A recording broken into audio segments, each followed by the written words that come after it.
I feel the life in me slipping away as I narrate the story. It's necessary to understand whatever I did was rather of ignorance, or if I just simply be honest, it was my hunger for power. But as the pounding in my bedroom increases, it is necessary to let people know what went wrong.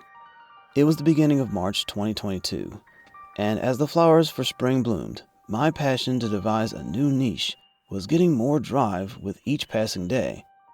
Although I wasn't able to find the perfect breaking point that can make me famous. It was those days when my sister was visiting me. As I sat down with David, somehow our conversation took a turning point to the dark web and how some legal stuff was sold out there. Believe me when I say my heart did a somersault. It felt like the moment I was looking for. Taking his help, I immediately placed an order to get a box of random, cursed items. The seller's location was unknown. My nephew and I jolted from the screen in horror to watch the central case shredded into pieces. As I walked to further investigate, something snaps at me, like that sixth sense telling you how it is a sign. But in front of fame, nothing mattered, and nothing made sense to me anyway. Blaming the wind, I asked my nephew to get me resources on what is magic. Till his visit, the box came in delivery. But except for a bunch of old newspapers, there wasn't anything there except some sort of code.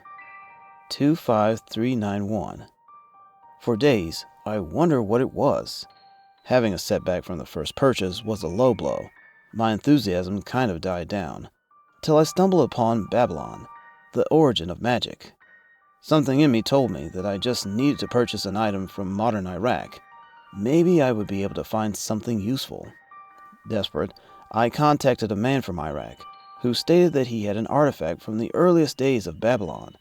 The artifact was a small black stone tablet, carved with detailed patterns and writings.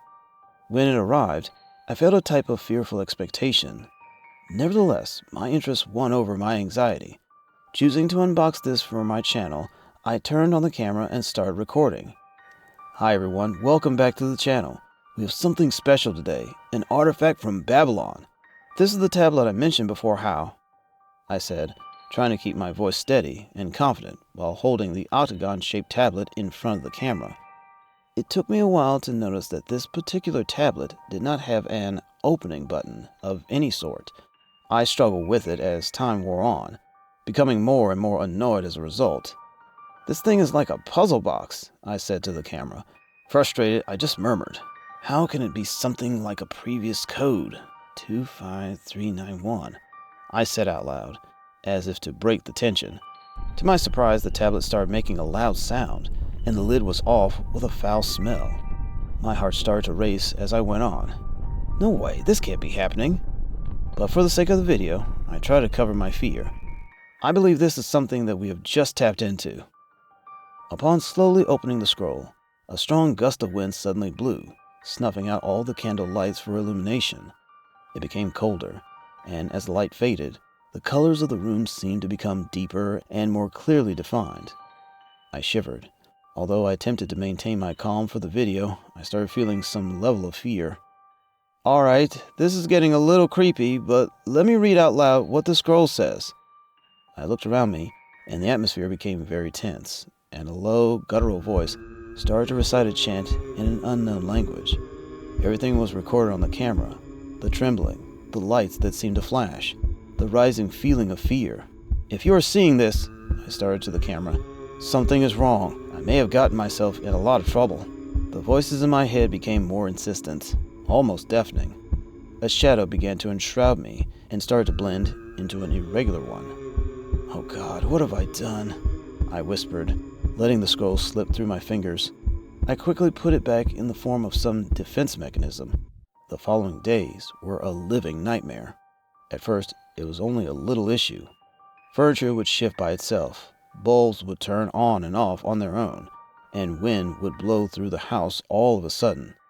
The first two I attributed to my imagination, but in my heart, I knew something was dreadfully amiss. One night, I was awakened by voices, and the same powerful voice that I heard when reading the scroll the previous night. Suddenly, I woke up on the bed and stared at the shadows that struggled to depict faces with glowing eyes staring at me. It was like the walls of the house were breathing, and I could even hear some kind of voices, although I could not understand the language that they were speaking. I tried to dismiss them, assuming maybe that they were just figments of my imagination. But as days went by, I felt more suffocated day by day. When my nephew was living with me, he began to complain of nightmares at night. He told me of a man standing near the bed, staring at him with the same bright eyes.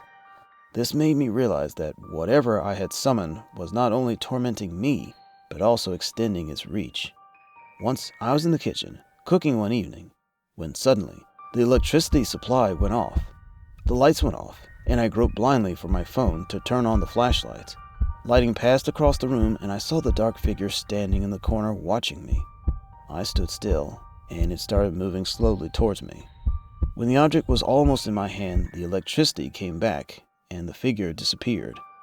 I was overwhelmed one evening, and I chose to take a daring move.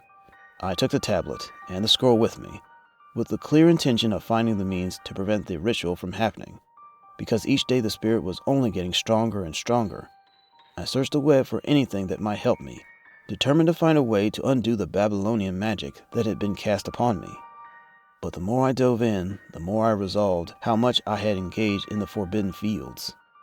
Yet, at last, I managed to come across a mention of a counter-ritual of how to send the entity back whence it emerged.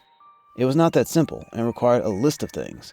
With nothing else to do, I collected all the things I'd require and ventured out, the feeling of horror intensifying as time went by. For the sake of my life, I arranged the items, lit the candles, and started to recite the incantation. I was trembling. Knowing these incantations, I continued the spell, and the darkness around me started to become denser, and the air became chilly. The silhouette emerged more tagged and furious than before. It emerged towards me, its shape blurring and changing. I tripped over the words to say them, but as I continued, I gasped out the last lines of the chant. Suddenly, I was at the doorstep of my home. It was deathly silent now. The shadows were just shadows, and the whispers that always lingered had faded.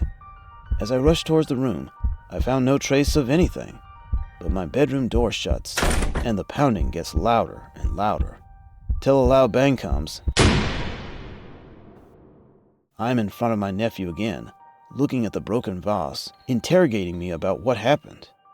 To this date, I am not sure what was the truth, but I can't shake the feeling of a dark shadow lurking at the corners.